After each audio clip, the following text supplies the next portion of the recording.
Buonasera, buonasera, buonasera, buonasera a tutte e tutti, benvenute e benvenuti al Premio Terzani 2023. Il Premio Terzani trova la sua naturale collocazione all'interno dello svolgersi delle giornate del Festival Vicino Lontano, che quest'anno raggiunge la sua 19ª edizione, e mi hanno caldamente raccomandato di dirvi che questa non è la serata finale del festival, è una serata molto importante, ma il festival si concluderà domani, perché nella giornata di domenica 7 maggio ci sono ancora tantissimi incontri, ci sarà un evento di chiusura di cui parleremo più tardi, ma questa è la serata importantissima, la serata dedicata al Premio Terzani, per l'appunto. Lasciatemi dire che è un piacere vedere questo teatro meraviglioso, così gremito, così pieno di gente. È un teatro stupendo e penso che ne siate davvero orgogliosi, dovete esserlo. Per me non è la prima volta che salgo su questo palcoscenico, perché sono stato qui già l'anno scorso in veste di attore, perché leggevo dei brani tratti da Apeirogon, che è stato il libro di Colum McCann che ha vinto la scorsa edizione del Premio Terzani. E quest'anno invece sono qui in veste di conduttore. Spero di portare a termine il mio compito al meglio, spero di potervi accompagnare in tutte le fasi della serata. E lasciatemi dire anche che è veramente, oltre un onore, un'emozione essere qui in occasione di questo premio prestigioso. Faccio un piccolo stravolgimento della scaletta, che nessuno me ne voglia, giuro, durerà pochissimo, perché devo fare un ringraziamento a tal proposito. Voglio ringraziare colei che mi ha fortemente voluto qui, che è la presidente dell'associazione Vicino Lontano, Paola Colombo. Paola, grazie. So che mi sta odiando in questo momento perché l'ho citata, ma comunque è gratitudine doverosa, volevo davvero ringraziarti. Ma adesso torniamo nei ranghi e andiamo a parlare del Festival Vicino Lontano. Anche quest'anno il festival è stato pieno di appuntamenti interessantissimi, pensate ben più di 80 eventi, incontri, tavole rotonde, seminari, mostre, recital, concerti, e ha coinvolto più di 200 personalità, professioniste, professionisti appartenenti ai più svariati settori, giornalisti, scrittori, filosofi, storici, accademici, studiosi, artisti. Sono stati qui e sono intervenuti in tutti gli appuntamenti del festival, appuntamenti che hanno animato la città in alcuni dei suoi luoghi più suggestivi. E la popolazione naturalmente ha risposto, come sempre, con una partecipazione sentita, con un'altissima partecipazione. Quindi è stata anche quest'anno, la 19ª edizione, un'edizione di successo, un'edizione piena di spunti di riflessione e di crescita culturale soprattutto, perché sapete bene che il festival ha come intento quello di tracciare le coordinate del nostro presente, del nostro contemporaneo, per viverlo meglio, per cercare di affrontarlo meglio e di capirlo meglio. Il Festival Vicino Lontano è come una sorta di bussola che ci può aiutare ad orientarci in un mondo e in un tempo in cui gli avvenimenti, i cambiamenti avvengono spesso in maniera repentina e soprattutto molto spesso non sono comprensibili. La parola scelta quest'anno come chiave di lettura per interrogarsi sul nostro contemporaneo è stata la parola potere. Potere economico, potere finanziario, potere tecnologico, potere politico, potere come possibilità, come risorsa, e potere come autorità.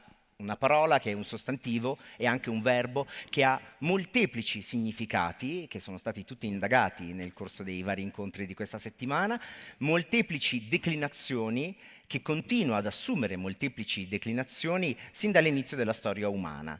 E da più di un anno tutti quanti stiamo assistendo a una barbarie, a un conflitto che sta insanguinando una parte d'Europa, e l'aggressione armata esercitata nei confronti dell'Ucraina è esattamente la declinazione più aberrante della parola potere, ovvero la guerra. Lo scontro di due forze che stanno completamente sconvolgendo l'assetto geopolitico del mondo. Ma i conflitti, quali che siano in nome del potere, avvengono su più livelli, in forme più o meno evidenti e che ci siano stati contrapposti, gruppi, popoli o singoli individui, il prezzo richiesto dalla macchina del potere è sempre altissimo e le vittime purtroppo innumerevoli. Proprio di una di queste vittime io vorrei parlarvi brevemente perché una vittima della macchina del potere è da anni sulle cronache di tutte le testate giornalistiche italiane, ma non solo. E da anni il Festival Vicino Lontano si unisce con forza all'appello di tutti coloro che per questa vittima richiedono verità e giustizia. Sto parlando naturalmente di Giulio Regeni.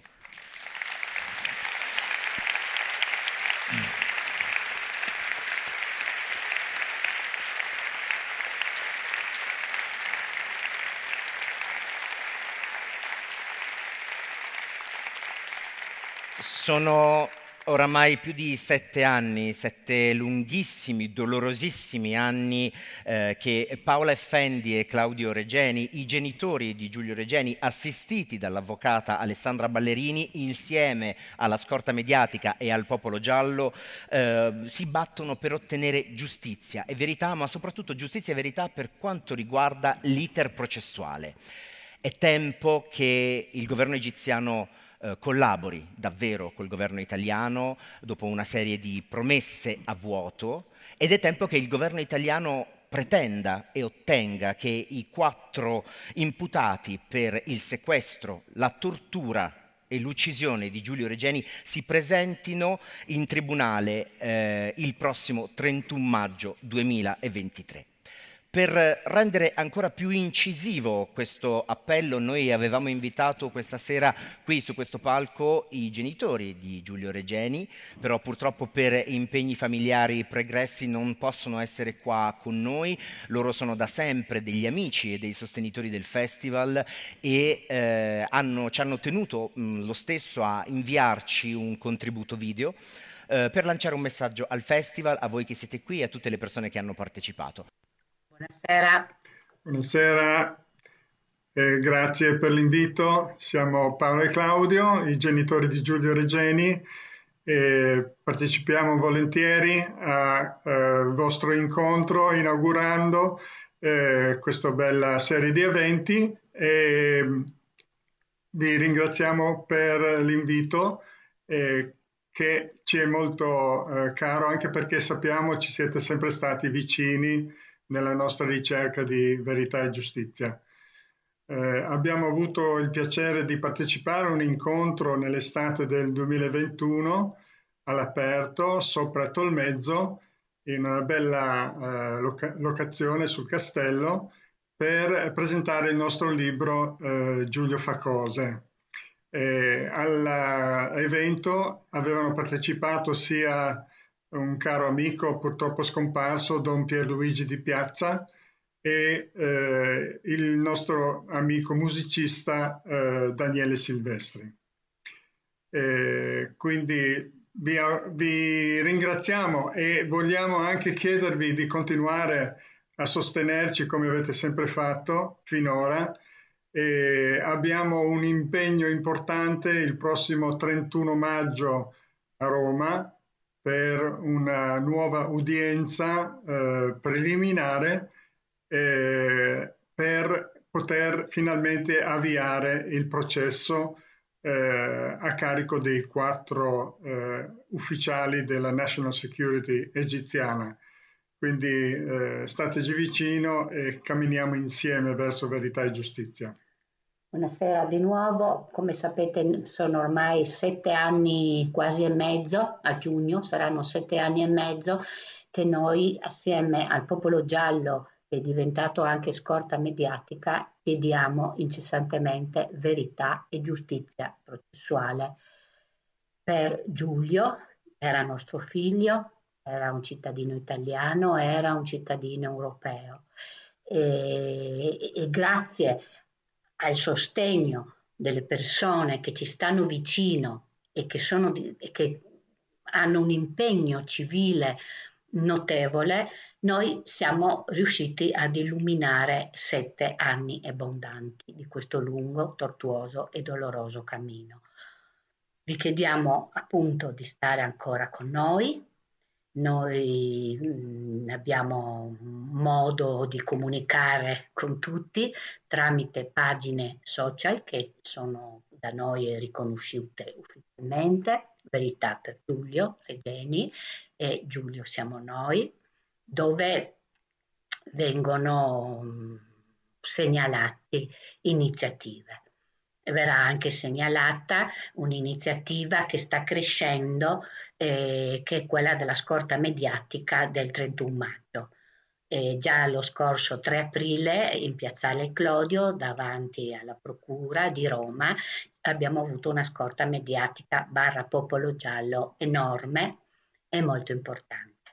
Quindi voi sapete che in Italia è fondamentale avere l'opinione pubblica che accompagna, ahimè, tragedie, e quindi vi chiediamo di essere ancora scorta mediatica. Per qualsiasi cosa, qualsiasi idea, evento, scrivete pure alla nostra legale Alessandra Ballerini. Noi riteniamo che sia giusto chiedere verità e giustizia e soprattutto di avere il diritto alla verità. Giulio era un ricercatore, era, come abbiamo sempre detto, un giovane uomo e come ricercatore l'abbiamo sempre considerato un lavoratore morto sul luogo di lavoro. Lui era andato al Cairo per svolgere una ricerca, niente più e niente meno. Vi auguriamo un grande evento, vicino e lontano dà sempre delle belle suggestioni e riflessioni, e una può essere proprio il diritto alla verità. Grazie e buone giornate a voi. Buon lavoro, grazie.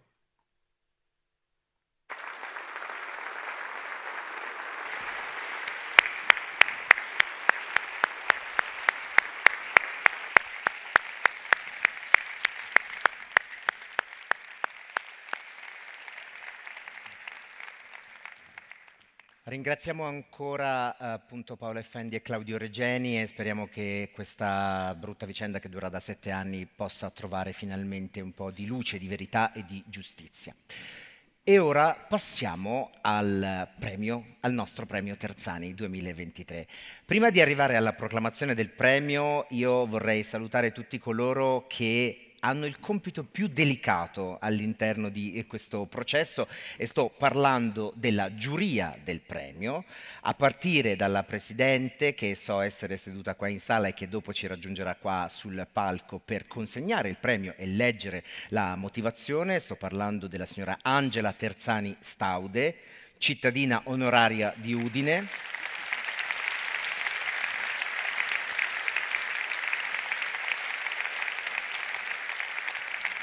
E insieme a lei voglio salutare anche Folco Terzani e sua moglie Geia Laconi, che sono qui in sala anche loro, e nominare, un applauso anche a loro, grazie.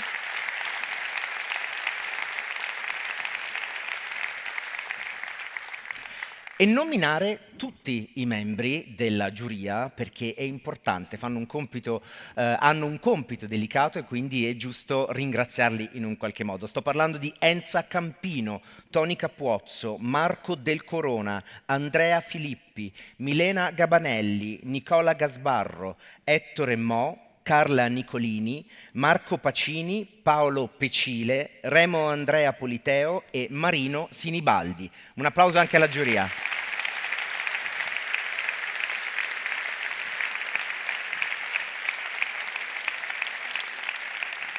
Ora, visto che siamo in tema di ringraziamenti, andiamo avanti e ringraziamo coloro senza i quali il premio non potrebbe andare avanti, che sono gli sponsor e i finanziatori. Ora, io sono un attore, ho una buona memoria, però devo leggere tutto perché altrimenti faccio degli errori e quindi preferisco essere preciso perché sono dei ringraziamenti davvero importanti. Sponsor e finanziatori, in primis la Regione Autonoma del Friuli Venezia Giulia, il presidente Federica e il nuovo assessore alla cultura Mario Anzil hanno fatto avere al festival le loro congratulazioni per il vincitore. Ringraziamo anche la Fondazione Friuli, il Comune di Udine, so che in sala c'è il nuovo sindaco Alberto Felice De Toni. Grazie sindaco per il sostegno. E anche il nuovo assessore alla cultura del Comune di Udine Federico Pirone.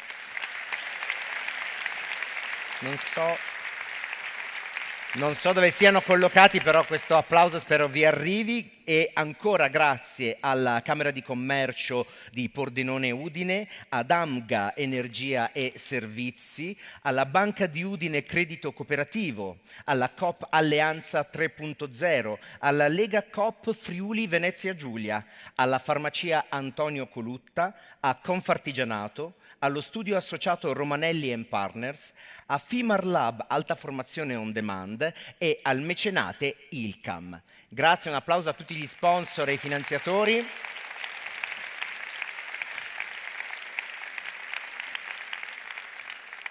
E ora che abbiamo ringraziato tutti quelli che dovevamo ringraziare, che voi vi siete anche scaldati con questa serie di applausi, andiamo a fare una bella carrellata di quelli che sono i finalisti del premio. Io adesso li chiamerò uno per uno e vedremo nello schermo alle mie spalle anche le cover dei loro libri, quindi io mi defilo per lasciarvi guardare al meglio e comincio a elencare i nostri finalisti. Il primo finalista è Cole Flynn per Isole dell'abbandono, vita nel paesaggio postumano, edizioni Blu Atlantide.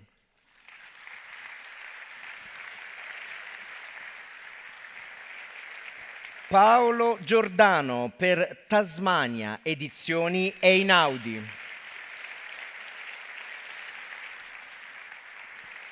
Pierre Sautreuil per Le guerre perdute di Yuri Belagev, edizioni Einaudi.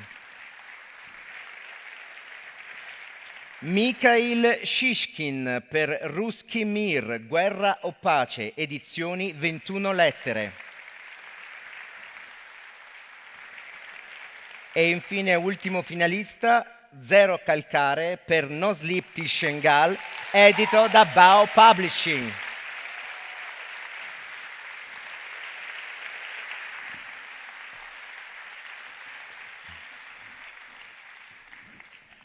Vorrei tantissimo dire and the premio Terzani goes to, come si fa agli Oscar, ma lo risparmierò, lo risparmierò, perché non è ancora questo il momento di dirlo.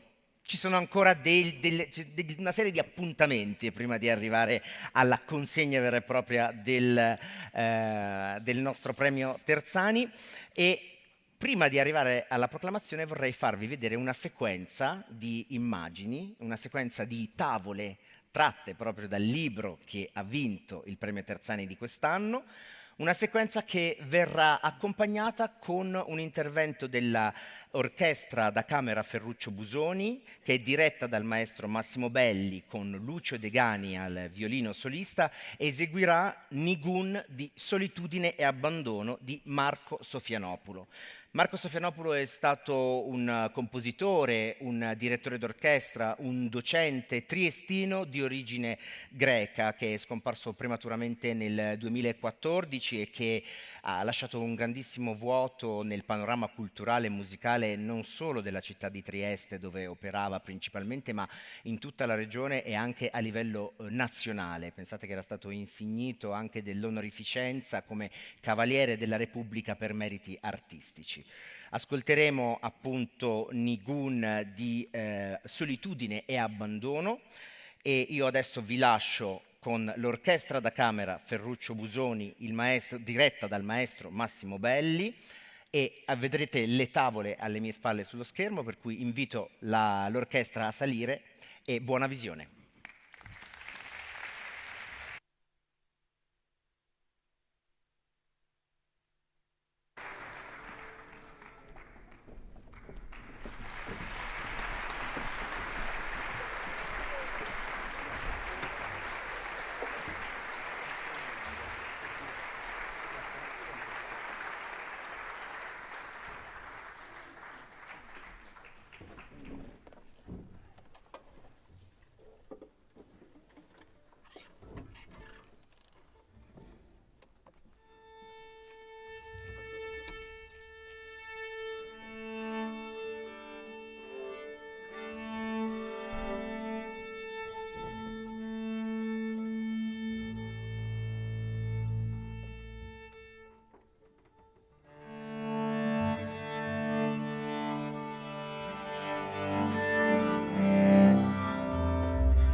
Ringraziamo l'orchestra Ferruccio Busoni, grazie davvero, li rivedremo più tardi perché a loro è stato affidato anche il finale di questa serata, ma adesso ci stiamo per avvicinare al momento clou, ovvero ad annunciare il vincitore del premio Terzani. Come vedete alle mie spalle sta entrando una scenografia che è stata realizzata apposta per questa serata, una scenografia realizzata dai fratelli Claudio e Andrea Mezzelani, che un applauso.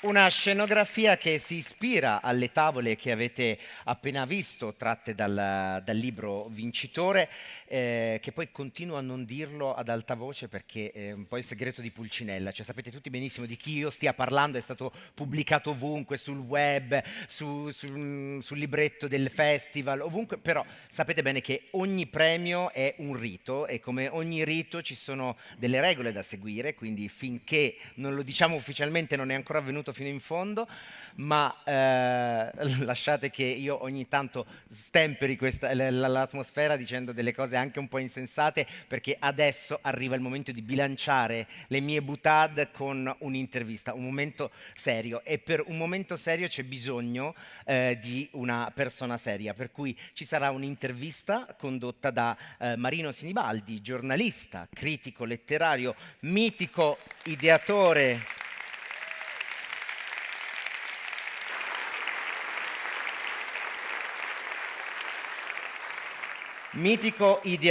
e conduttore della trasmissione Fahrenheit su Rai Radio 3, di cui è stato direttore anche fino al 2021, direttore dal 2020 anche della Festa del Libro e della Lettura del Comune di Roma, direttore della rivista Sotto il Vulcano, insomma il mega direttore galattico, membro anche della giuria del premio Terzani, giuria che assegna il premio a... E dopo, soltanto dopo l'intervista, ci sarà la consegna e la proclamazione ufficiale, però io adesso ve lo chiamo qui sul palco. All'anagrafe Michele Rec, anche se so che se un artista ha scelto uno pseudonimo, un nome d'arte, preferisce essere chiamato con quello, quindi questa prima riga potevo evitarmela. Vabbè, fumettista italiano, autore di innumerevoli successi come il suo esordio, La profezia dell'armadillo, da cui è stato tratto anche l'omonimo film di Emanuele Scaringi del 2018, ma ognuno dei suoi titoli prodotti e dei titoli prodotti nella sua carriera, tutti editi da Bao Publishing, sono stati dei veri e propri trionfi, e io li voglio citare tutti perché sono proprio delle pietre miliari della storia della nostra cultura, secondo me. Un polpo alla gola, Ogni maledetto lunedì su 2, 12, Dimentica il mio nome, L'elenco telefonico degli accolli, Kobane Calling, Macerie Prime 6 mesi dopo, La scuola di pizza in faccia del professor Calcare, Scheletri, Abab morto, Niente di nuovo sul fronte di Re Bibbia, e poi come non nominare la serie animata di Netflix Strappare lungo i bordi del 2021, che io mi auguro che abbiate visto tutte e tutti, perché è una serie meravigliosa in cui io ho riso tantissimo e ho pianto tutte le mie lacrime, e guardatela perché sta per arrivare una nuova serie sempre sulla piattaforma Netflix. Il 9 giugno esce Questo mondo non mi renderà cattivo, con la sua ultima pubblicazione No Sleep Tishengal del 2022, edita da Bao Publishing, vince il premio Terzani 2023, Zero Calcare.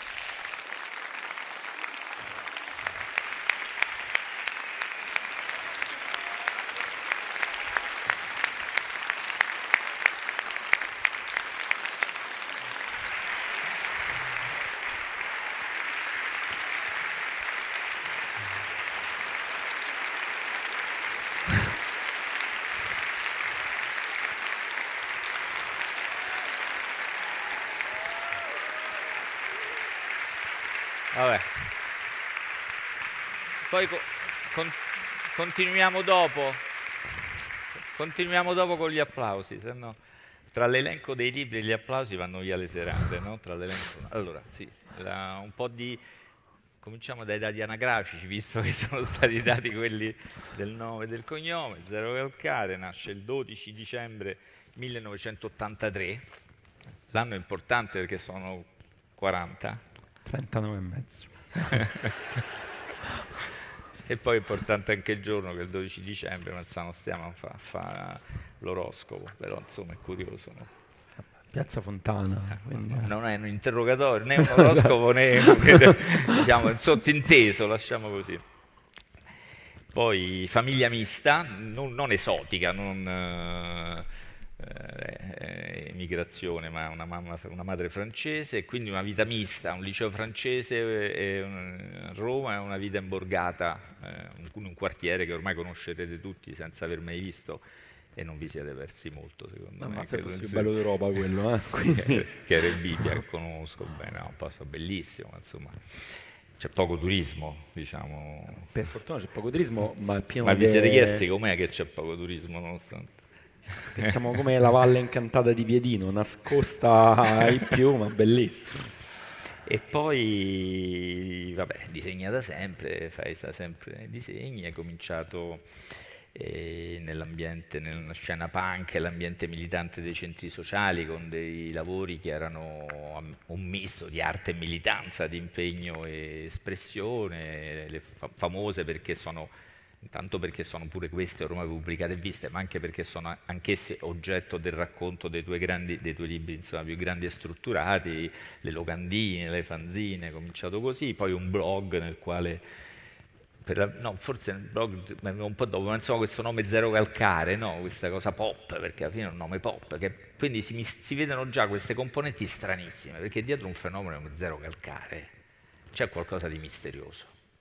Beh, mettiamolo, no? Nel senso che è un fenomeno, un successo, che è un misto di cose diverse, un nome pop e una provenienza politica dura, pure dura, la cultura di massa, compresi questi riferimenti che hai fatto poco fa, che io non conosco, ma va bene, perché capisco che appartengono a dei mondi, e poi invece una evidente cosa che deriva da un'attenzione anche alta, anche se la parola magari era geopolitica addirittura.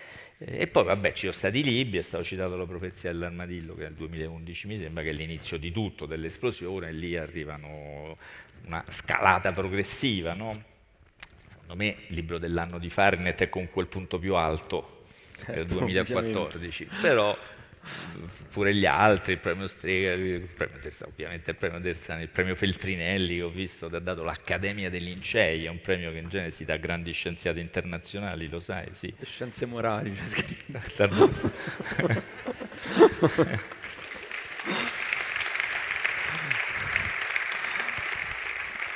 Vabbè, insomma, sti 40 anni... A questo ti rispondo quando arriverò a 40 anni, però... Senti, poi la copertina dell'Espresso dove eri definito l'ultimo intellettuale? Grande bullismo di Marco da Milano nei miei confronti. Che è la cosa che più ti viene rinfacciata, credo, quella copertina. Credo che a tutt'oggi sia una delle cose su cui si intoppano di più. Eppure sai che secondo me è una delle cose più vere che hanno dette di te. Mi hai detto? Falla finita. No, adesso è uscito un libro che si chiama Senza intellettuali, l'ha scritto uno storico modernista, si chiama Giorgio Caravale, in cui alla fine dice gli ultimi intellettuali rimasti, adesso la coppia ti darà fastidio, sono Fedez e Zero Calcare. Può essere che è per questo che mi hanno taggato in delle cose su quella roba, ma non capivo perché, ok. T'hanno taggato con Fedez, cioè ti sei trovato... Ma credo che fosse detto con grande disprezzo questa cosa. No, nel libro non è detta con disprezzo, nel libro è detta, ma secondo me con un eccesso di rassegnazione, ormai gli intellettuali sono questi. Io, che ho fatto una presentazione, ho proposto di separare Fedez da Zero Calcare, sei contento? Sì, ma in realtà ma sti cazzi, nel senso, cioè non so come, non...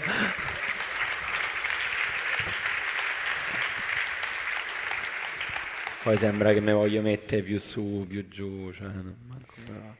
Però casualmente c'è stata invece una presentazione di questo libro, un dibattito al Senato, in cui uno ha detto, però guardate, durante la pandemia Zero Calcare ha avuto un ruolo veramente intellettuale. E dopo gli ho chiesto, scusa, ma perché? Perché durante la pandemia effettivamente è capitato che secondo me, adesso abbiamo rapidamente descritto le tappe della tua vita, però durante la pandemia secondo me sei diventato veramente una persona molto rispettata. Perché hai detto delle cose, intanto per due ragioni. Una, per le cose che hai detto con molto coraggio, mettendo in scena proprio i drammi, i dubbi e i dilemmi di tutti, attraverso queste strane personificazioni che ti stanno sempre dietro, e poi magari ne parliamo.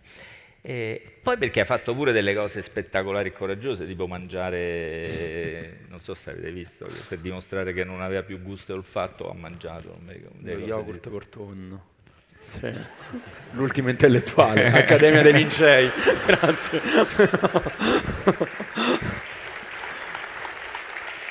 Senti, no, però era un periodo in cui mi sentivo molto in sintonia con un sentire comune, sicuramente quello sì. È vero, no, è successo.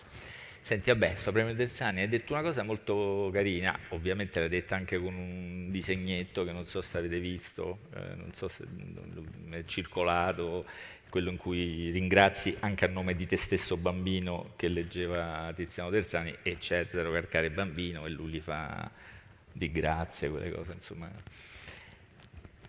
È così, insomma. Io sono stato molto deriso da alcune persone che conosco, che mi conoscono da sempre, dicendo ma che cazzo dici, te l'ascoltavi 883, ma che cazzo dici Tiziano Terzani, eccetera. Però le cose in realtà non sono in contraddizione, nel senso che io quando ero adolescente, quindi tra la fine degli anni 90 e l'inizio degli anni 2000, comunque è vero che nel tentativo di cercare così dei punti di riferimento per qualcosa di altro, perché quello era il momento in cui è esplosa la questione dei no global, la battaglia di Seattle in America, tutto quel percorso che poi a tappe è arrivato fino al G8 di Genova, eccetera, era qualcosa che effettivamente ci ha portato anche a chi non era necessariamente un intellettuale, perché io ero un ragazzino e non è che stavo così in fissa con delle cose. Io metto sempre le mani avanti sul fatto che io a Genova ci andavo perché a 17 anni io vedevo i scontri, cioè quella roba lì era un sacco di noi andavano lì per quello.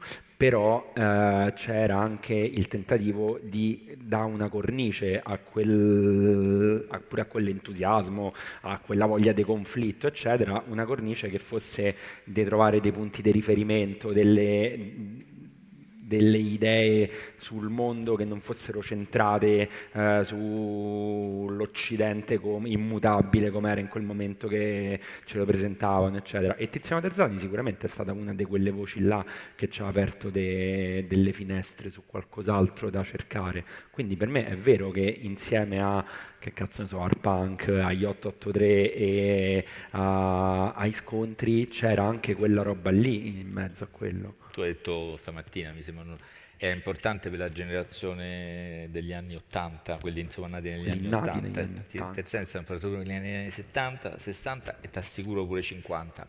Dei 40 non lo so, però se c'è qualcuno qui può dirti.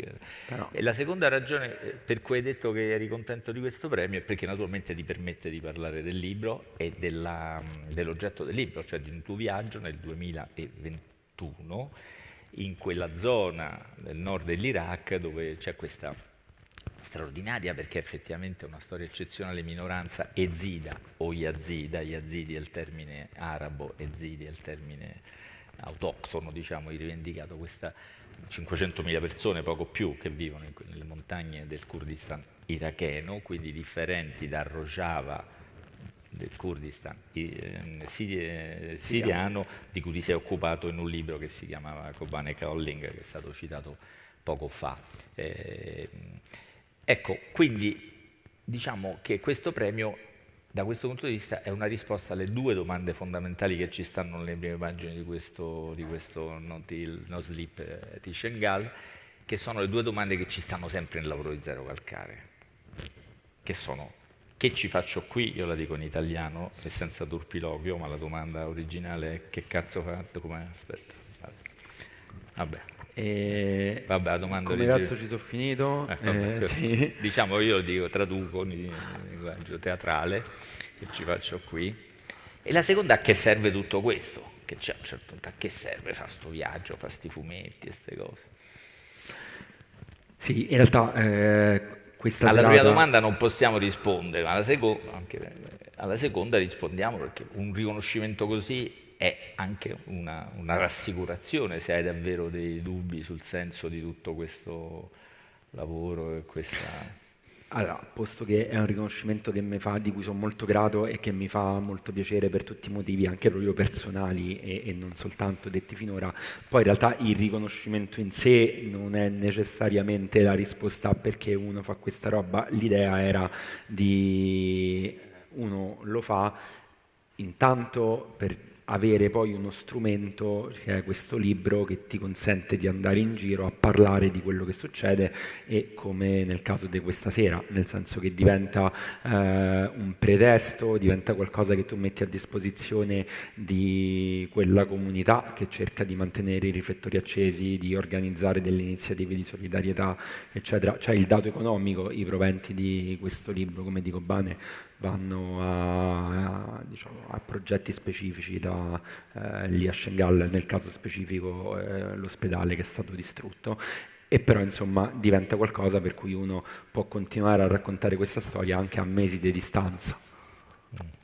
Beh, diciamo sicuramente non è solo il premio, è la quantità enorme di copie che adesso qui ci sono, credo, gli editori che sono bravissimi, gli editori che hanno una parte del merito, diciamo, del grande non successo, anche delle riconoscibilità che tu hai assunto e del lavoro bravissimo dei tuoi editori, però è anche che diffondi in maniera larghissima l'attenzione a qualcosa che suscita pochissimo ascolto, poco share, dici da qualche parte, pochissimo allora, ascolto. Dico una cosa... Stiamo parlando proprio di una minoranza, in quel mosaico incasinato di minoranze e di conflitti che ci stanno ai confini, diciamo, tra Turchia, Iraq, Iran pure e Siria.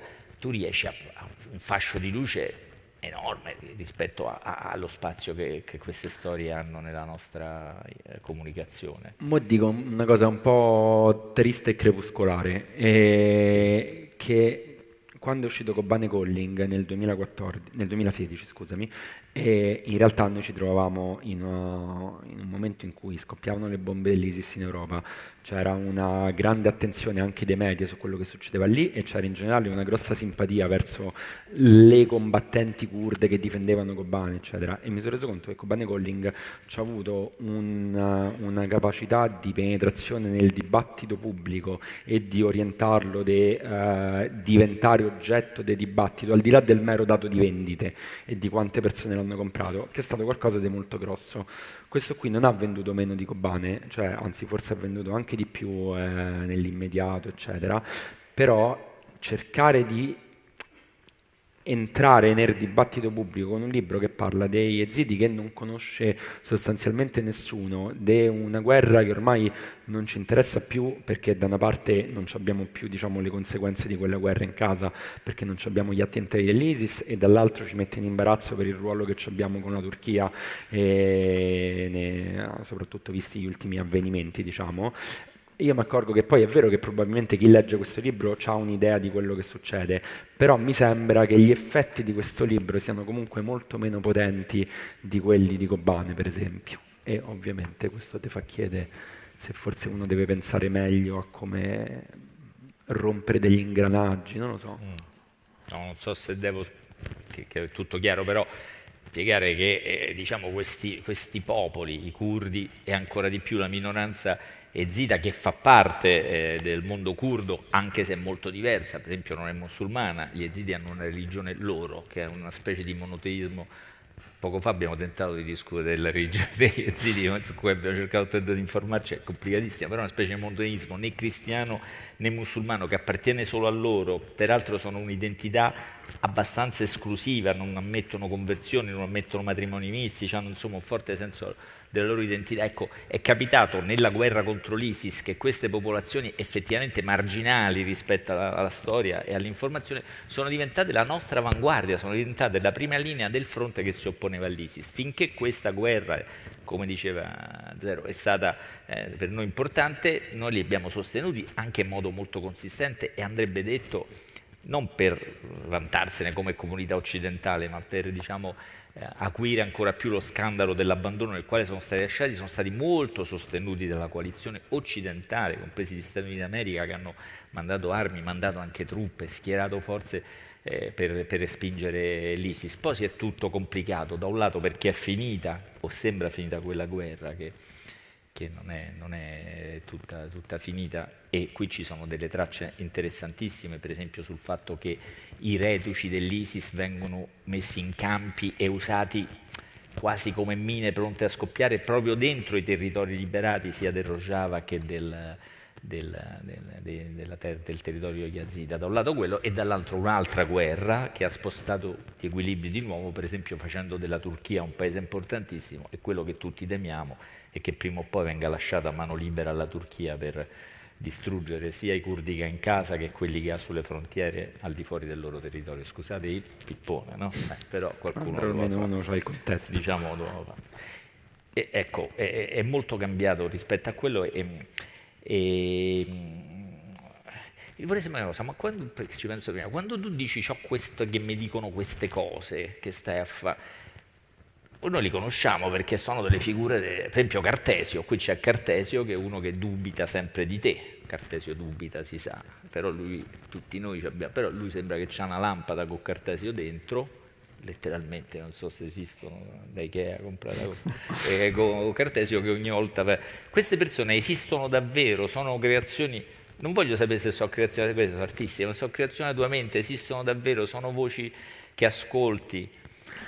Sì, io c'ho un condominio di voci in testa che mette abbastanza al setaccio qualsiasi decisione sto per prendere, ho già preso, eccetera. Quindi quella è la restituzione su carta di una serie di forze che mi si agitano. Sai che vorrei provare a enumerarle queste? Sono da tanti anni che ci penso, perché tu c'hai in testa, secondo me è vero, lui c'ha in testa, tutti noi abbiamo il famoso Superio, dei pezzetti di Superio, ma quelli che c'ha zero calcare sono veramente numerosi, e più passano gli anni più crescono, nel senso che quando lui ha cominciato a collaborare pubblica, una cosa che poi forse, non so se io la prima cosa ho pensato è adesso in testa a zero calcare, che già c'aveva un ragazzino di San Basilio perennemente presente, che non era Bibbia proprio, pure di lato rispetto.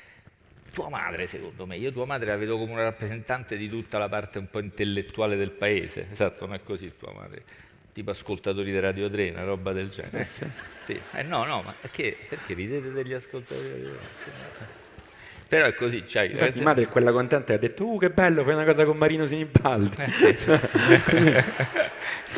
Non la conosco, però non la conosco, ma insomma è una persona che merita molto rispetto.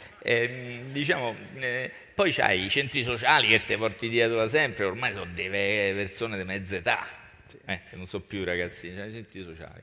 Poi c'hai gli editori, l'editore delle pub. Secondo me tu sei bravo perché riesci a farli parlare, poi non so se hai altri metodi di cura, non so se...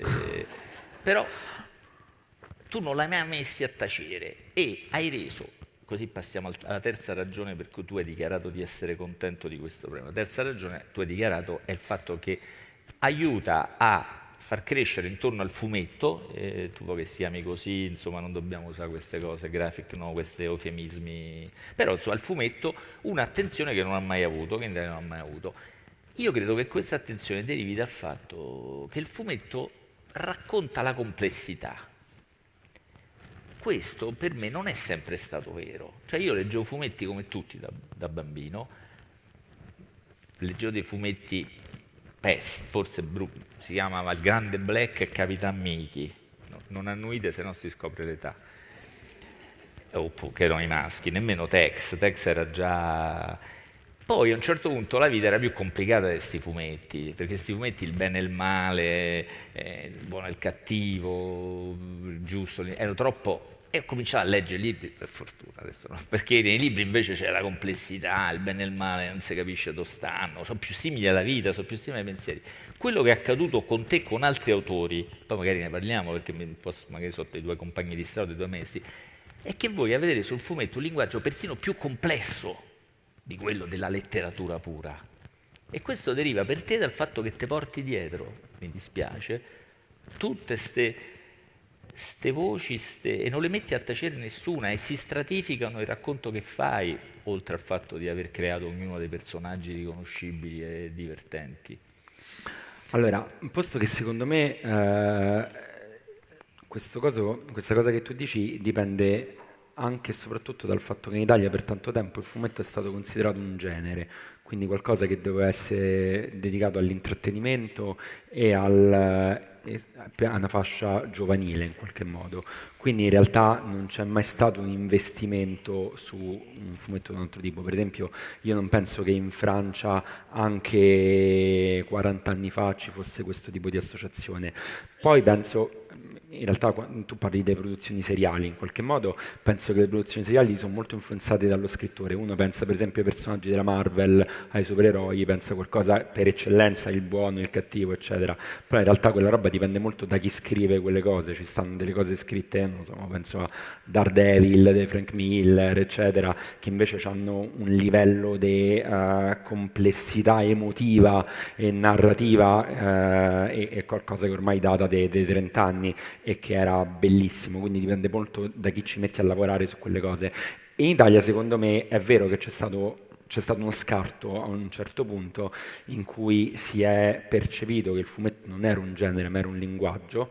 Come linguaggio ci potevi fare tutto, ci potevi fare i libri di cucina, le ricette, le interviste, i saggi, le storie d'amore, eccetera, e quella cosa secondo me ha liberato una potenza che c'aveva il fumetto che in Italia era rimasta forse un po' appunto inespressa. E nel mio caso specifico è stato l'incontro con Gibi, nel senso l'incontro con la mia vita disegnata male di Gibi è stato il vedere che il fumetto poteva fare qualcosa di incredibilmente profondo, intimo, al tempo stesso fuori dalle regole che consideravo immutabili, cioè della gabbia, quella diciamo quadrata, GB non metteva bordi, parlava direttamente con il lettore, sfondava la quarta parete, mischiava acquerelli con scarabocchi e a me quella roba lì mi ha fatto scattare la possibilità di pensare allora io ci posso mettere tutto quello che c'ho in testa, non lo devo ingabbiare nella griglia della Bonelli. A me quella roba mi ha cambiato tanto sicuramente. Hai avuto altri maestri secondo te? Tu hai fatto scuole, corsi, o i maestri sono stati un po' i libri che leggevi e gli autori? Anche Maccox credo a un certo punto, no? Questi qua. Sì, l'ho letto tardi Maccox perché ha cominciato tardi, ha cominciato da vecchio lui a fare fumetti. Diciamo, no, è vero. Però... Parla così, ecco, quando compi 40 anni finalmente cambierai queste definizioni così. Io vorrei dire che a me comunque, dal punto di vista del disegno, Akira Toriyama e Dragon Ball per me sono stati proprio una cosa che mi hanno plasmato. Poi Gibi, un francese che è Manu Larsenet, sicuramente mi ha segnato tanto. Sì, questi, perché poi il resto della mia formazione è stata fatta molto dei libri, di serie TV, di cose diverse. Senti... Torniamo un po', no, per tornare, non volevo lasciarli gli Yazidi perché il libro racconta un viaggio del 2021, uscito nel 2022, c'è un piccolo aggiornamento, io vorrei che usiamo un po' di questo spazio, poi torniamo a fare cose, per aggiornare l'aggiornamento che c'è qua e dire qual è la situazione. Io vorrei solo dire che, appunto, sottolineare che noi siamo in presenza di un piccolo popolo oggetto di una persecuzione e di una violenza particolare, tale per cui, in un articolo bellissimo che potete trovare in rete di Adriano Sofri, che oltre a Michele Azzero Calcare è l'unica altra persona che io ho letto essere molto attenta a questa minoranza, Adriano Sofri, un articolo che appunto in rete trovate facilmente, credo che sia uscito originalmente sul Foglio, ma non ne sono sicuro, diceva che quello degli Yazidi è la persecuzione da parte dell'ISIS, è il più chiaro esempio contemporaneo di genocidio. Sapete, la parola genocidio può essere usata solo a condizioni molto particolari, anche se non nel linguaggio comune la usiamo in senso molto lato, e solo in condizioni molto particolari il genocidio viene riconosciuto dalle comunità internazionali. Nel caso degli Yazidi il genocidio è stato riconosciuto sia dall'Assemblea delle Nazioni Unite che dal Parlamento europeo, quindi stiamo parlando di qualcosa che è accaduto, è stato documentato, è peraltro l'ultima tappa di una serie di genocidi, di atti genocidari. Il più famoso, spero non dimenticato, è quello di Saddam Hussein nel 88 mi sembra, no? Il gas, quando gasò l'intero territorio del Kurdistan proprio e altrui praticamente. Ecco, adesso qual è la situazione lì? La realtà di complicato isolamento che vivono, complicato perché è un isolamento che poi, come si vede nel tuo racconto, è rotto da molti lati. Li difende ancora o il rischio è cresciuto in questi mesi? No, allora faccio un brevissimo inciso per chi non ha ben idea di quello di cui stiamo parlando. Questo genocidio di cui parla Marino è avvenuto nel 2014, quando l'ISIS Ha sfondato la piana di Ninive. Loro dovevano essere difesi dai peshmerga curdi perché trovandosi sul territorio iracheno i peshmerga gli avevano garantito la difesa, anzi addirittura si erano fatti consegnare le armi per difenderli meglio. I peshmerga scappano, l'ISIS arriva nella notte e loro si svegliano che l'ISIS è già alle porte di casa, uccidono migliaia di uomini, stuprano e rapiscono e vendono come schiave sessuali migliaia di donne e di bambine, molte delle quali non sono ancora state ritrovate. Gli yazidi scappano verso la montagna, molti muoiono di fame e di sede nel tentativo di arrivarci, vengono aiutati sostanzialmente dal PKK curdo che scende dalle montagne di Shengal, diciamo arriva fino lì.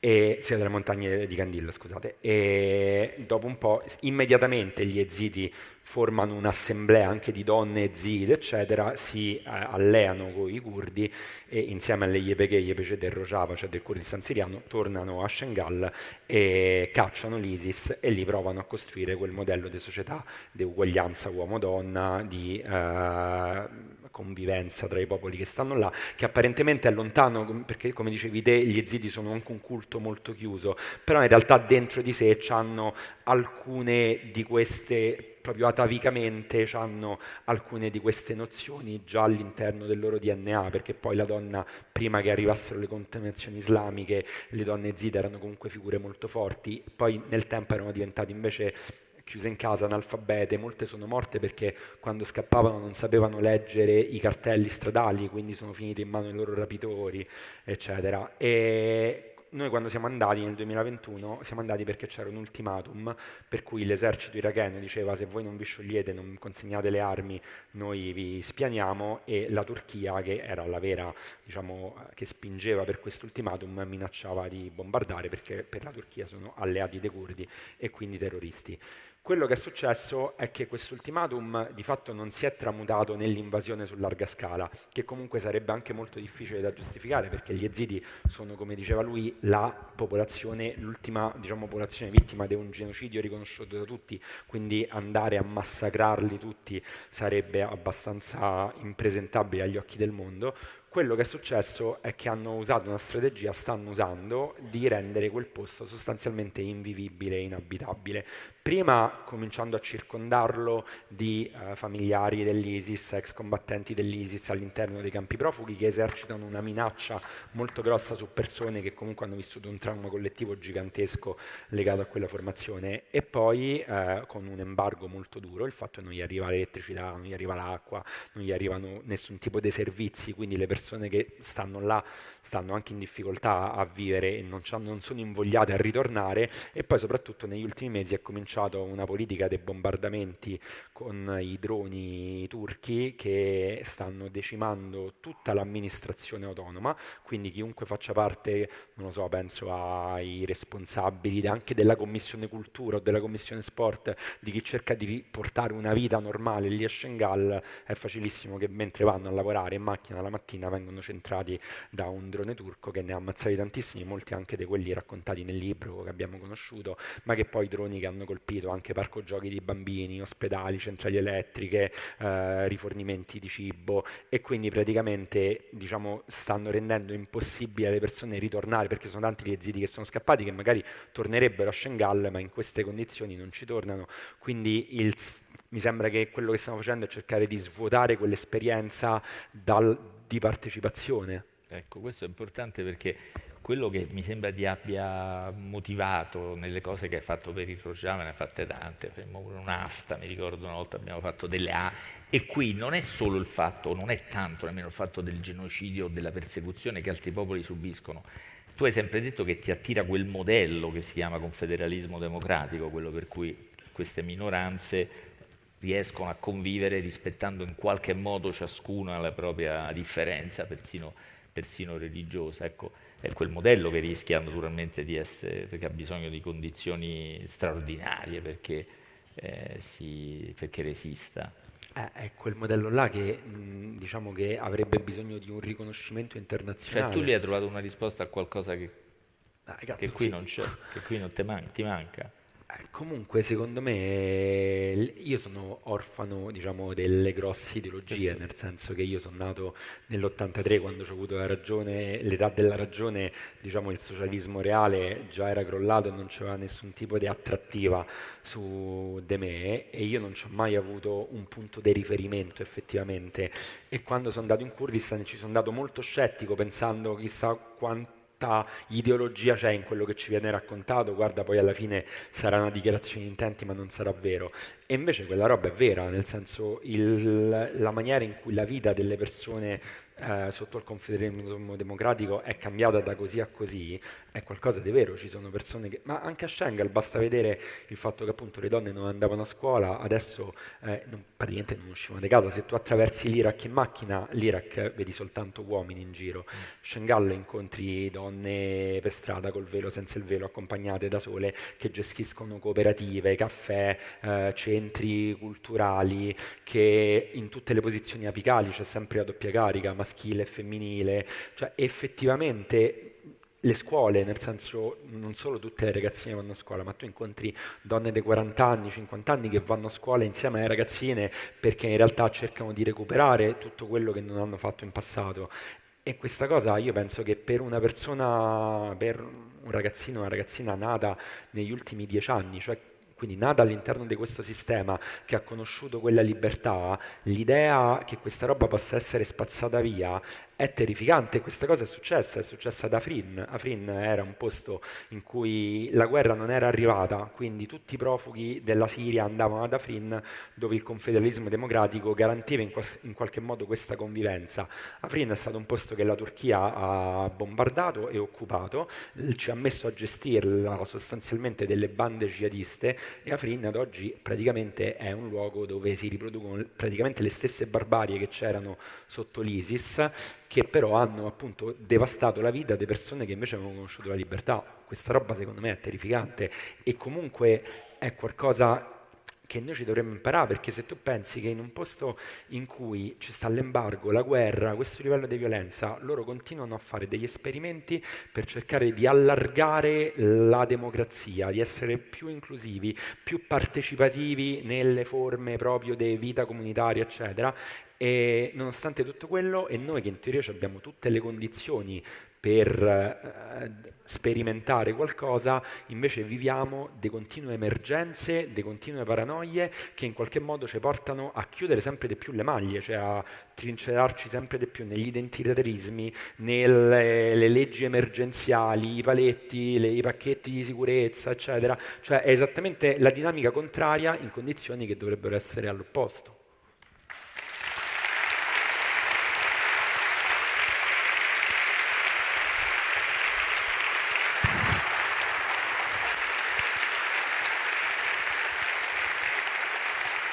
Proprio questa, diciamo, la complessità che tu riesci a mettere appunto nelle tue storie su questi temi. Io mi ricordo una cosa che per me è stata fantastica, come hai trattato un tema complesso come la cancel culture, cosiddetta, in una storia che è uscita su Internazionale. La cancel culture alimenta discussioni infinite.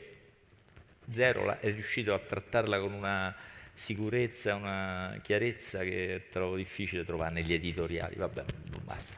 Abbiamo poco tempo. Che vuoi dire? Cosa stai facendo? Oggi hai fatto tutte. Ma perché passi tutto questo tempo a fare i disegnetti? Oggi quanto sei stato a fare disegnetti? 4 ore. 4 ore, ecco. No, vabbè. Questi sono quelli che delle hanno 4 ore. Certo. Questi sono quelli. Sai che tutti i tuoi amici, insomma, che conosco, le persone più grandi di te, perché ci stanno pure più grandi dei quarantenni, no? Non lo so. Perché tu passi. Perché tutti questi disegni? Che c'è in questo fatto che stai lì a disposizione di ste masse e ognuno fa il disegnetto e ci perdi un sacco di tempo? Per espiare. Lo sapevo, perché... ma che devi espiare esattamente? Non si è mai capito bene. Perché allora io sono cresciuto con persone che sono molto più sveglie di me, che quando io ho un problema, che io penso che devo fare un'intervista su qualche tema o qualcuno mi chiederà qualcosa, io gli telefono per chiedergli, senti, ma oggi forse mi chiedono, ma che devo dire secondo te, eccetera, perché, e questi però magari è gente che fa l'inventario al supermercato e nessuno gli chiede niente a loro, invece lo chiedono a me che io non so e quindi devo andare a chiedere a loro un consiglio. Quindi è ovvio che io non è che mi sento in colpa per aver... perché non è che gli tolgo niente col mio lavoro a questi, non è che se io domani vado pure io a fare, anzi probabilmente gli elevo il lavoro se vado a fare l'inventario al supermercato con loro, quindi non è che gli ho tolto nulla, però io mi rendo comunque conto di stare all'interno di un meccanismo che comunque è profondamente ingiusto, nel senso che appunto io da persona meno sveglia comunque sto con più certezze dal punto di vista lavorativo, perché umanamente sto allo sbando, però dal punto di vista lavorativo ho più certezze, sono meglio pagato, eccetera. Quindi mi sembra di essere parte di un meccanismo di ingiustizia che quando poi coinvolge persone a cui vuoi bene ti fa sentire evidentemente a disagio. Quindi l'unico modo che ho per cercare di riequilibrare questa cosa è comunque mette una dose di dolore, morte e espiazione all'interno di questo mestiere, che in questo caso è fatto da 13 ore di disegnetti, così nessuno può dire che campo bene, comunque campo di merda. Quindi...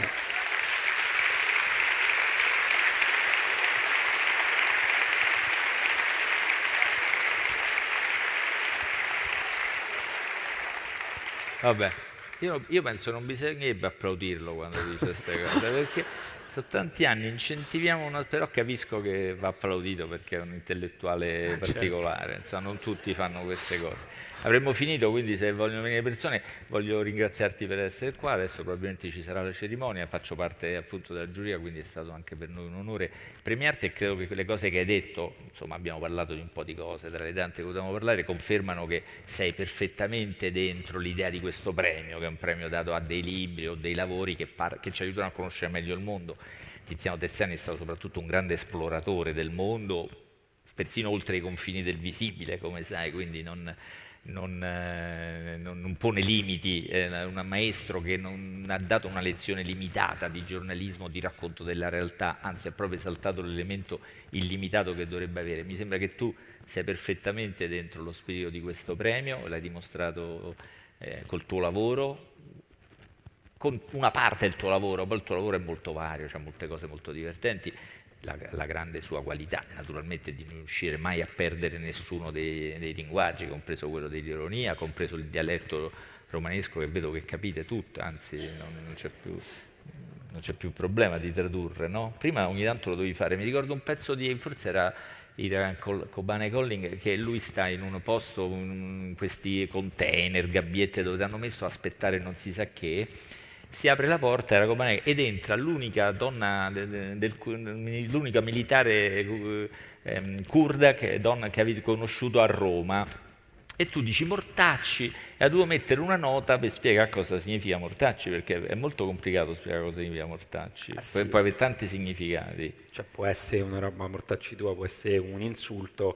ma può essere una manifestazione di gioia, una carezza pure. Quindi, sì, adesso sì. non è più bisogno, no, ho notato che non c'è manco più bisogno di spiegarle queste cose, che non ti sembra? No, comunque ti dico che appena quando uscirà tu la prima nuova hai detto serie su sti Netflix, cazzi, che io mi ci potevo sarà- pure arrabbiare quando mi hai detto sti cazzi, però tutti hanno capito il senso anche affettuoso con cui dici.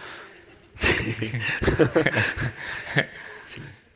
Credo che ci stanno, penso che tutte le polemiche che ci stanno ad oggi sono tutte strumentali, penso che se uno è in grado di andare a fare la spesa da solo capisce il romano. Quindi vabbè, basta così. È vero, però... Bravo. Non so chi. Arriva Alessandro. Eccomi qua. Congratulazioni.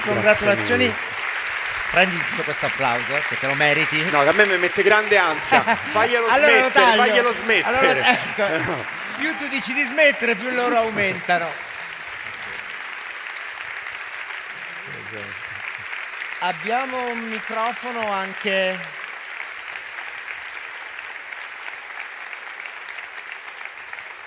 Abbiamo un microfono anche per la signora Terzani, ecco, e viene consegnata da una delle volontarie del Festival Vicino Lontano, i volontari che ringraziamo perché sono sempre preziosissimi all'interno del festival. E ora dalla voce della signora Terzani ascoltiamo la motivazione del premio. Buonasera.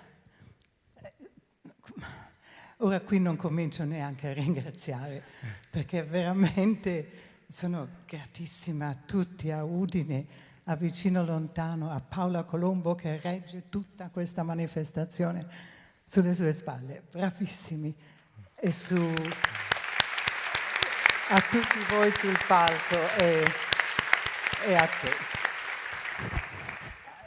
Tanti anni fa, Tiziano, nello stretto di Malacca, già abbastanza viaggiava con una nave in questo stretto di Malacca e c'era un bel tramonto, lo descrive in uno dei suoi libri, e ad un tratto vede all'orizzonte delle isole, piccole isole tutte disabitate, pensava, o forse abitate, e si è divertito quella sera su quella tolda della nave a immaginare che su una di queste isole vivessero dei poeti e che questi poeti, nella loro solitudine, conservassero i valori che sono quelli della poesia, quelli contrari a quelli in cui sta andando il nostro mondo, diventato violento, senza moralità in tanti casi, e come tu hai ben dimostrato, cattivo, inutilmente, poco tollerante verso gli altri, verso le minoranze che vivono secondo la loro tradizione e la loro religione, che non vogliono altro. Allora lui ha pensato, è andato avanti, questo era forse negli anni 90, quando l'andazzo del mondo era già abbastanza chiaro e lui non sapeva bene cos'altro fare. E ha continuato a immaginare questa isola con questi poeti in cui si salvavano questi valori, perché è pericoloso che tramontino del tutto, non li possiamo reinventare dall'oggi al domani. Poi, un pochino più in là, nostro figlio Folco, che viaggiava nel mondo in quegli anni, gli raccontò che c'era un'organizzazione che la pensava come lui, come Tiziano, ma anche come Folco a quel punto. E Tiziano si entusiasmò, capì che questa organizzazione era la cosa meno organizzata che ci fosse, era completamente casuale, ma ci si riconosceva, non c'erano uniformi, non c'erano segni di niente, ci si riconosceva e ci si accorgeva che si pensava nella stessa maniera. E con questo pensiero, con questa speranza, ma anche con questa verifica, che io devo dire verifico proprio in serate come queste a Udine, con questo pensiero Tiziano ha concluso il suo libro che ha parlato a Folco, insomma ci sono in queste ultime conversazioni con Folco alla fine del mio udizio, in cui si consola con questo pensiero che c'è quest'isola dei poeti e c'è questa organizzazione che si intende dappertutto nel mondo. Allora io questa sera ho avuto questa impressione che quest'isola poteva essere anche una serata come questa, non è che è una serata precisa, no? È una serata come questa. E che uno dei poeti, in fondo, sei tu.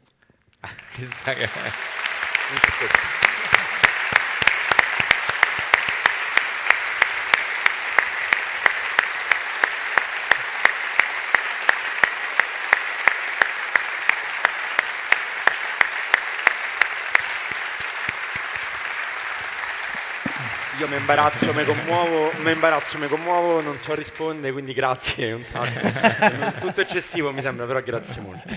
Però.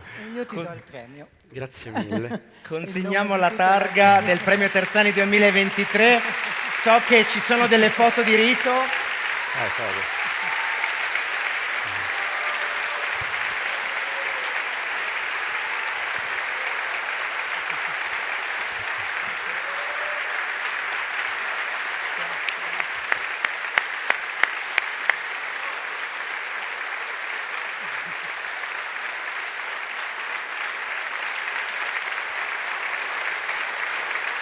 Mi sta continuando a guardare con odio chiedendomi perché non lo fai smettere questo applauso, vero? Mi continuava a guardare di sottecchi sperando che io interrompessi, ma era talmente bello e talmente meritato che era ingiusto, soprattutto dopo le parole della Presidente della giuria Angela Terzani, appunto che porta l'eleganza, la raffinatezza del pensiero e della cultura su questo palco. Grazie a nome di tutta l'associazione del Festival Vicino Lontano per il lavoro egregio che fa tutti gli anni per questo premio. Grazie. Grazie a voi. Ringrazio anche Marino Sinibaldi per aver addensato un momento di professionismo che ha fatto un po' da contraltare alle mie butade di questa serata, per cui grazie Marino, anche a te per l'intervista.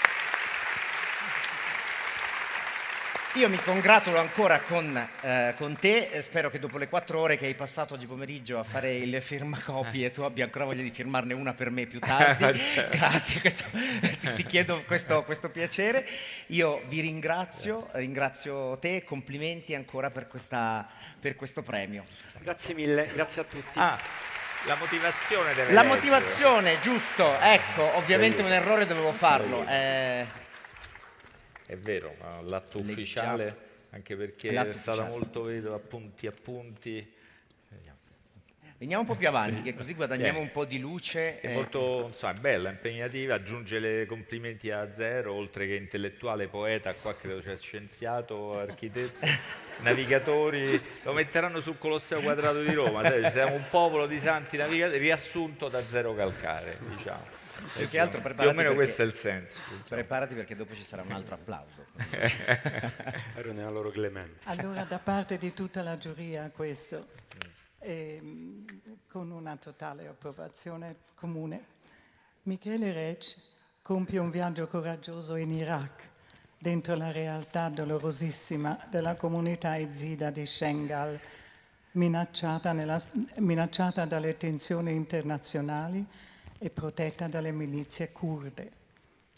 Entra nella storia di conflitto che la geopolitica ha rimosso dalla sua narrazione e di cui nessuno vuol sentir parlare.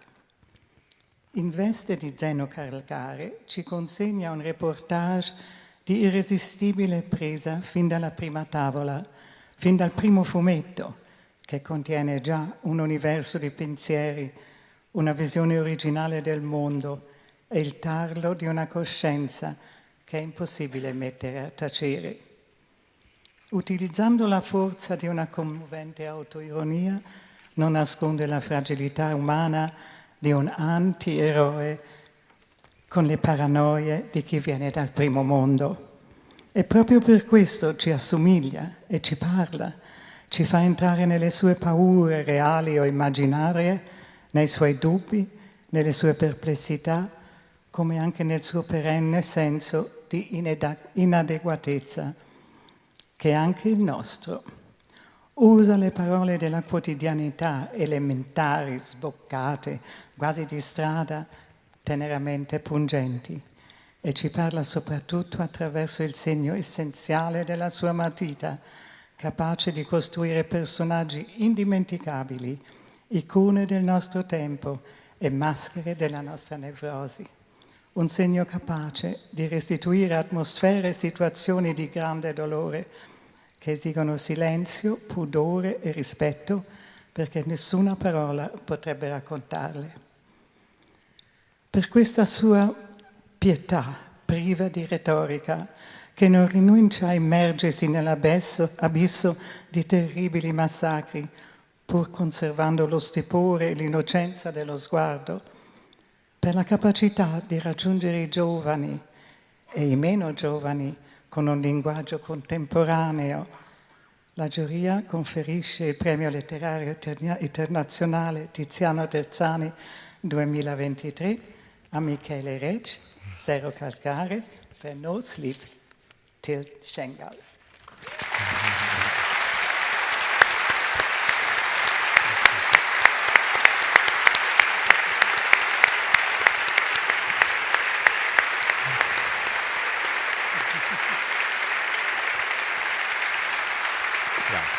Grazie. Da questa parte. Grazie. Grazie.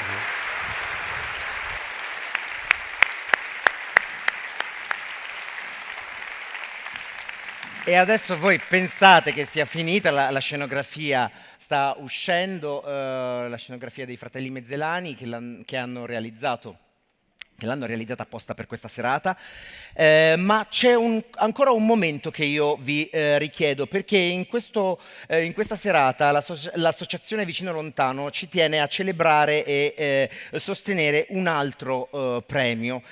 Sto parlando del premio Claudia Grimaz Mane Award 2023.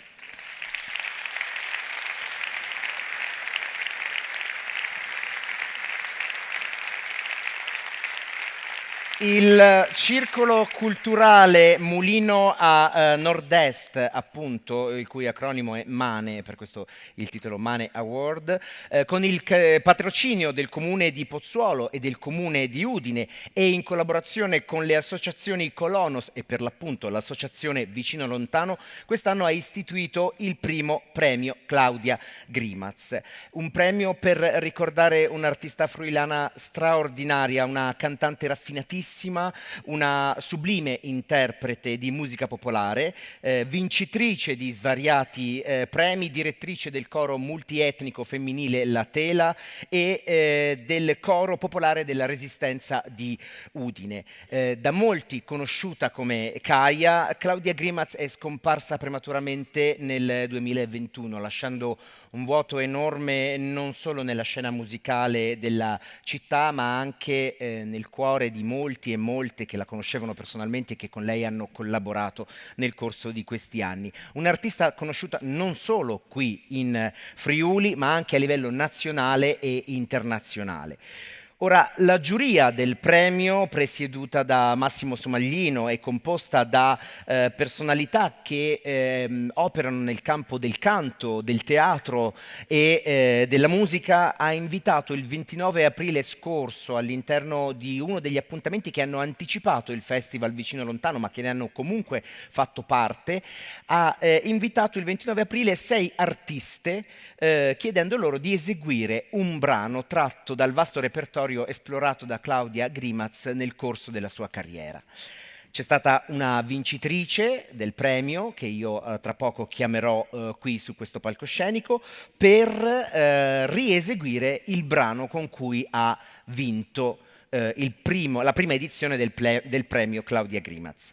Leggo il titolo di questo canto popolare serbo che verrà eseguito tra poco, che è Gusta mi magla padnala. La vincitrice del premio Mane Award 2023, Claudia Grimaz, è Nicoletta Taricani.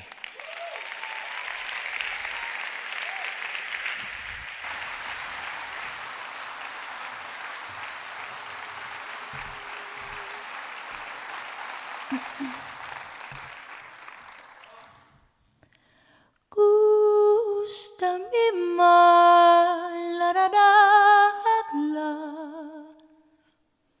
padnala amore nato in miravno Kosovo more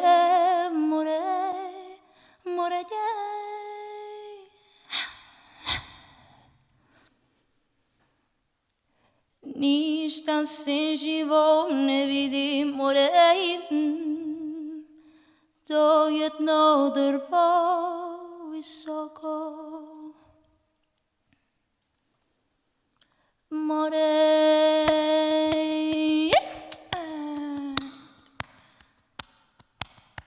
pod njega mi seri, tersi more, pod njega mi seri, tersie, animishie, yeleche more, animishie, yeleche, arido, so arido, kol kosus vazda, na nie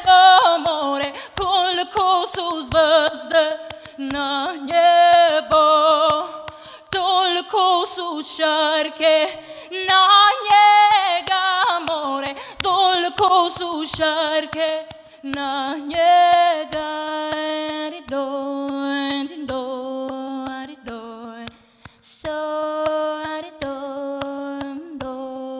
arido so timno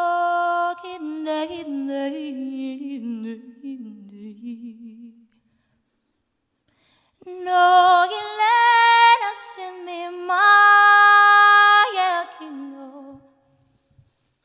makin maya tindila ya kinne tino.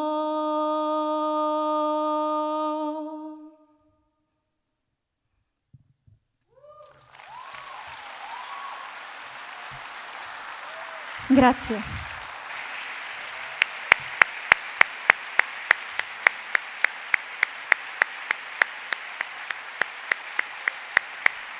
Complimenti, complimenti Nicoletta, grazie. Adesso, grazie, qualcuno mi porta via il microfono, perfetto.